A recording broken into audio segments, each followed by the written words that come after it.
Hello Libra, welcome to Dove and Serpent Tarot. My name is Paul. If Libra is your sun, moon, or rising sign, this is your reading. Please hit the like button, leave a comment. Consider subscribing to the channel, especially if this reading resonates with you. And if there is anything you would like me to pray over or meditate upon or send positive energy toward, please let me know. All right. Now this is going to be a general reading, so try to be open and receptive to whatever may come through during our time together. I am merely the messenger. And I ask you to connect directly with each of these cards and use your own intuition to take you beyond the details that I might provide. And remember, Libra, that the most important part of any tarot reading is you. And a Three of Cups, this is very nice. Very happy, very vibrant, very loving energy coming into your life. Let's see what we are creating. Let's see what we're experiencing that's going to bring this feeling to us, right? That's going to allow us to open ourselves up to this wonderful abundance and joy. This is, the Three of Cups is the understanding the process of creation on the emotional plane. So we understand that the things that we do, the energies that we output, are also the things that we are attracting, right? So there's something that we need to wrap our mind around in order to get through to this love energy. So already a lot of air here, right? We have the Knight of Swords, the Queen of Swords, we got the Eight of Swords, but now we get into some more water. See, now we've got the Princess of Cups. We're letting ourselves dream a little bit more now, right? Let's finish up. Six of Pentacles, Nine of Pentacles, some more water energy, and an Ace of Wands. Interesting. We finally have that fire energy at the end. I think passion is returning to your life. Let's select the mystery card first before that passion comes in, huh? And this is just one random card from the Smith-Waite Tarot. I don't know if you can hear my cat, TT. She's a Sphinx cat. Sometimes she likes to come down here and meow at me while I'm doing my readings. Anyways, maybe she'll make an appearance. But this mystery card, we'll look at it at the end. All right, it will tie everything together. It will give us the confirmation that we need. If at any point during the reading you get an idea, a sense, a feeling of what that card is, I want you to put your prediction in the comments below. All right, let's do it as a collective exercise, as a group effort here. Let's exercise our intuition, okay? All right, let's take a look around the room again, because I noticed that we've got really just this one major arcana energy. This is the message from Spirit. This is the Magician, the Magus, Mercury, the Trickster, the Juggler, the Illusionist. This is kind of a card. There's a double edge to this card, okay? And I feel like this card is Spirit's way of saying, look, the message that you need to receive today is that your reality, if something is missing, if you're not fulfilling the requirements that you have of life, if you're not living your best life, if you don't feel happy or motivated, if things aren't going in the direction that you want them to move in, you have to change it. Okay? This is a card that can create its own reality. Okay? And we're not trying to victim blame here, so let's forget about that. But there is this notion that things happen to us and we have no power over that. This is the card that says you have the power to change your thinking, and through the power of that, of changing your thinking, we can attract more of the things to us that we want, which is what we see here with the Earth energy, right? We see the 6 and the 9 of Pentacles. It's almost like, well, if we're moving over here, let's look at this, the 6 of Pentacles. It's almost like you have to believe that you're already in this kind of successful energy, already in this wonderful celebration. You have to feel the feelings of this, right? And in order, and when you do that, then we attract more. See, the 9 of Pentacles is about gain. It's about that feeling increasing. So it's kind of like we have to be gold in order to make gold, right? We have to be successful in order to create success. And when I say success in gold, I don't mean money and finances, although it could be that if that's what you need. We need to change our mindset. I'm not saying go around and spend money like like you have an infinite supply of it or anything. Not living as if we were already rich, but believing that we already are. Right? Putting that energy out there rather than what I think is an Eight of Swords kind of energy, which is almost debilitating. Because this is a lot of thinking, I can't, how do I do this, why can't I, why does this happen? It's the negative internal dialogue that we all entertain to some degree, right? And this creates our reality. What we think becomes reality, right? In the beginning was the Word, right? My cat up there galloping around the house. So we have to change the things that we believe about ourselves, the things that we tell ourselves. I think that's why there's a lot of earth energy here and the air energy, right? Because I think it's trying to point out that if we want more abundance, more happiness, if we want to live a richer, fuller life, which is this water energy here, right? And it's interesting, we have a princess to a prince in the water. We have a knight and a queen in the air. Okay, so we kind of have all members of the court here, even though they're in different suits. That's fine. We have all members of the court here.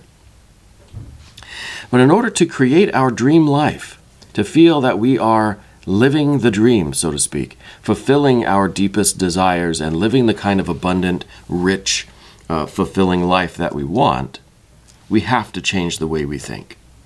Because Mercury is here to say that whatever you think becomes reality. Whatever you believe about yourself, about the world, becomes that reality. Okay. So I feel as if this is kind of like our destiny, and it's up to us to channel it. See, Mercury, the magician, is that conduit, is that channel. It's your ability to take the inspiration from the divine, take what you believe to be your destiny, and really believe it, to find the imagination for it, first of all. Find the pictures of it, find the dream. We may feel inspired in a certain direction. We may feel that our life is meant for something, but what? Right? And we have to kind of explore that. And that's what the Princess of Cups is doing. It's kind of exploring in the realm of the imagination how this destiny looks, right? How it translates into our actual kind of physical, horizontal world life, okay? But the first thing really to do is to try to change the way we're thinking. Now we're going from fire to water, right? The Knight of Swords to the Queen of Swords. It's fire, water, or we can go from water to fire for the thinking. It is perhaps a mixture of both that we need to really get out of this Eight of Swords. Now, the Eight of Swords is kind of the odd card out here. It's the one that says that all of this is possible if it weren't for this. And this is all of those beliefs that we tell ourselves, all these things we tell ourselves that become reality, become beliefs. And with a Knight of Swords here in the recent past, I wonder if there's a connection to a father figure or something, or an older, I feel an older masculine energy in your past that maybe has affected the way we think about ourselves now. Okay, and this is probably a very general statement. I think a lot of us have relationships with a father figure that has influenced who we believe ourselves to be right now. Okay. And so I think that this is part of it. And then we also have this queen energy, right? So there's almost these two parental figures here, right? And, they may not be parents, they may not be relatives or any actual person, but I feel like one is a very rigid and stern energy, and the other one is very creative and very open and very flexible. So with the Knight of Swords,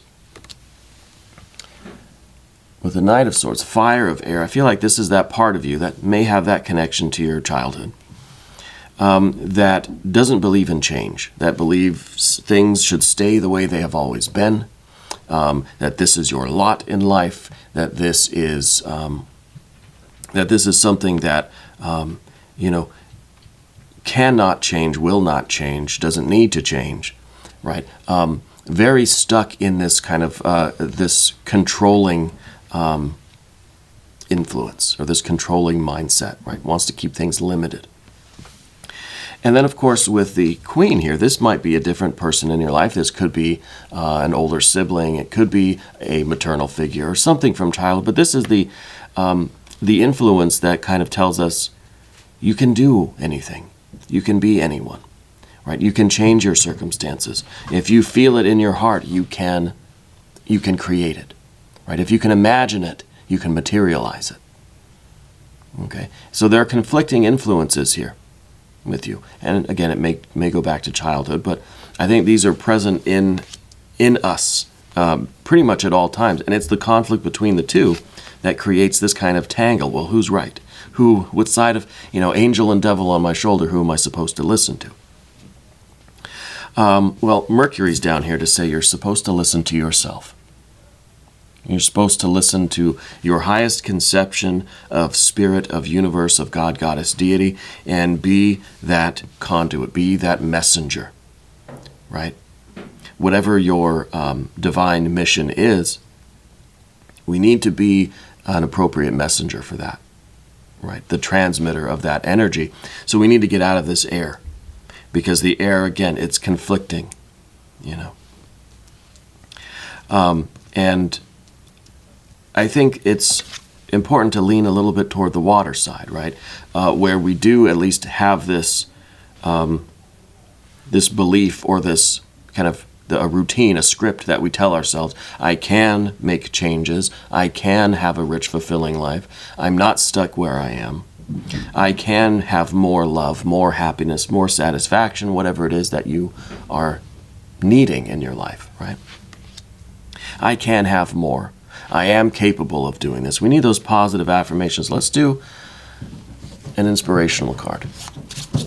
Let's do an inspirational card, because I really want to open up that Three of Cups.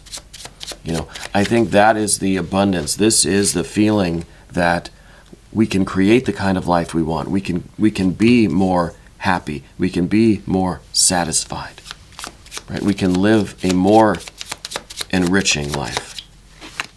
Well, we got two. We've got the Sacred Lotus and the Yellow Rose. Enthusiasm and friendship and enlightenment. Interesting. Those are two good ones. A single rose can be my garden, a single friend my world. So this is kind of connecting with these two, what are the kind of the siblings here, the Princess and the Prince of Cups. And this really might be the idea of having a companion in life, the idea of having kind of a soulmate, right? Because I feel like maybe this is a sibling, maybe it's a best friend, maybe it's a lover or partner, whatever it is. Maybe it's someone you haven't met yet. But I feel like the two of you are kind of cut from the same cloth, and it's important to find others. It's important to find friendship in the sense that coming together with people who sort of feel the way you feel, or understand kind of who you are on a deeper level, finding your people, finding your tribe, finding your community with these two. Okay? And I kind of think you've been avoiding that because this is in the position of what you don't want. But that's one way of us generating more of this Three of Cups. Now, the Sacred Lotus says enlightenment. No mud, no lotus. That's pretty straightforward, I think, especially when we see that if we are in a stage right now where we want more Three of Cups, more abundance, more love, more happiness and satisfaction, more enrichment, then it must mean that we don't feel like we have enough now, right? So wherever we are now, we could say, this is the mud, and I want to grow the beautiful lotus from this. And even when we get up to that higher stage, we can say, now I'm in the mud again. How can I grow another lotus? How can I go ever and ever higher? So our starting point is always the mud. Right, always the mud. And in this case, I think with this air energy, the air kind of is, this is kind of serving the purpose of the mud. Okay, the Eight of Swords there. And what we want, obviously, is this kind of happiness, the empowerment, knowing that it is something that we can have an influence over, right? How much love, how much connection, and maybe this is a sense of community, of partnership, of companionship, sense of meaning and purpose. Yeah, all of these things. Now we're going to move to the path of the serpent, and as I do this, I'd like to ask that you hit the like button, leave a comment for me. If you haven't subscribed yet, please do so now, right? Especially if this resonates with you. Okay, I appreciate you. Thank you so much. Okay, we talked about the earth energy a little bit, the Six of Pentacles. This is kind of putting out that vibe, putting out that energy, believing that things are already materialized. And again, it doesn't mean that you need to go spend money like you have, $1 million. But believe that you already have this. Believe in your own success. Believe in your own community or whatever it is that you want to materialize. Is this a sense of companionship? Is this a soulmate relationship that you're trying to manifest? Is it greater happiness at work, greater satisfaction in your career or your school or your creative endeavors or your spiritual life? By being in that successful energy, whatever that means, right? Whatever success means to you, by being in that, by putting out those vibes, we're attracting that in a real sense, right? Physical stuff. This is earth energy, Six of Pentacles. We have to be the center of this life. We have to surround ourselves with things in the material world that remind us of that. Right? Put objects in your house, around your bed. First thing you see when you wake up, or the last thing you look at before you go to sleep. Those things that remind you, that prompt you on a very conscious level, but also unconsciously, that this is a reality. All right, whatever it is, you need to find these power objects. Okay, if we're trying to manifest love, we'll get some rose quartz or get some artwork that inspires that kind of feeling. Whatever it might be, put the Three of Cups next to your bed, right? Some flowers, put a poem, put one of these, put anything. Whatever is going to act as a mnemonic, right, to remind you of what it is that you're trying to manifest. And that's kind of what this card shows. We're surrounding ourselves with things that resonate with us, that harmonize with us, not as we were, but as we wish to be. Okay? That's very important because that is how we attract more of the same to us. Whatever energy we are putting out, that's what we're getting back. Okay, so the Nine of Pentacles here is in the environment, and it basically says the environment is responding to you, to your beliefs, your deeply rooted beliefs. That's why we need to look at these, the Knight and the Queen of Swords to see if that does go back to something that, have we learned to think this way? First, we have to know how we're thinking, and we have to kind of figure out how to unlearn that, right? How to think in a new way. Because again, with Mercury here, it's very important to realize that what we think and what we speak is what becomes reality, right? So we're attracting more of the same to us. And if we want this to be an accumulation of love and abundance, maybe finances too, we have to put that energy out there. We have to start with positive affirmations. We have to start with visualizations. And carrying yourself, having the attitude, having the beliefs, just having the air and the aura about you of someone who has these things. Again, doesn't mean that you got to go buying a bunch of fancy things. You don't have to spend all your money to then get, to attract money. That's not what we're saying, and this isn't a financial reading anyway. But it can apply to that too. If you see yourself, if you believe yourself to be in that successful position at work, then you will, it's kind of dressing for the job you want, right? But it's not just clothes. It goes deeper. It's inside and outside, Okay, so we talked about the Prince of Cups a little bit too, and how this is kind of finding, there's a magnetism here between you and others in the world. And this is either companionship, it's a sense of community, it's finding your people, finding your tribe, right? And it's something that I think you've kind of been avoiding lately, because this Prince of Cups is in the position of what you do not want, or the obstacle here. And it could be that you've just been having, you want this, but you've been having difficulty finding the right kind of people in your life, okay? But you will. And it's a matter of getting out of this negative thinking, right? Be the lotus rather than the mud, And of course the fire energy, which we need. We need the fire energy, the passion, the heat back into things. And I think that when we start looking at these energies and you start doing some of the work of these energies, you're going to feel more inspired. You're going to feel more enthusiastic. You're going to feel like you are living your destiny, right? That you are fulfilling that part of you that, it's not luck. It's not even fate, really, right? It's not this idea that this is my lot in life and I'm just doomed to fill out, to live out this life, and then maybe in the next life I'll have a different lot, a different lot in life. This is the idea that it's our destiny, and it's up to us to channel that and to make it a reality, right?